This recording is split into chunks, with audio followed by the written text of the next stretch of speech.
Have been so many complaints about Taylor Swift ticket scams that they are now under investigation by police. One scam targeting roughly 400 people has reportedly left Swifties out of some $300,000. Tech expert Carmi Levy joins us now with more on this.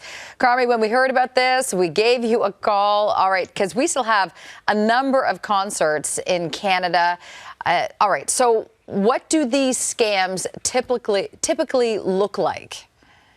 If you're buying a ticket, Carolyn, it looks like a typical transaction. You reach out to someone who claims to have tickets to sell. You make arrangements to send an e-payment, electronic transfer of some sort. And then, of course, in exchange, you're supposed to receive the electronic ticket, but the electronic ticket never transpires. And then in many cases, the individual you're dealing with disappears.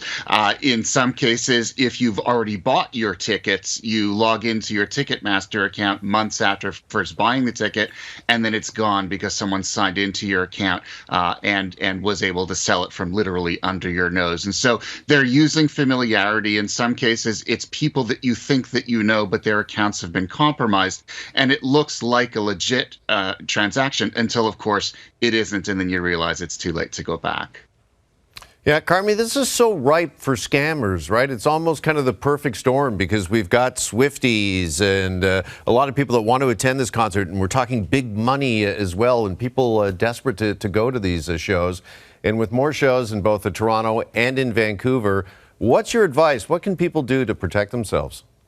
Well, the first thing you need to do is change all your passwords on the core account. So your Ticketmaster account, your messaging account, your bank account, what you use to sign in for your credit card, or anything else finance related.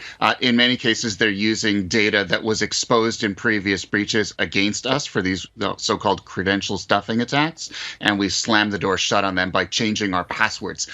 Do a little bit more due diligence on who you're dealing with. Creep them a little bit. Make sure that you know who they are. In many of the current cases, it was someone who was referred to them by a friend, but they were clearly no friend. And so really sweat the details on their background to make sure that they are legit. They have had legitimate transactions in the past, that there are other known customers who can then, in fact, vouch for them. And then also avoid strictly online transactions. If at all possible, arrange to meet the individual in person.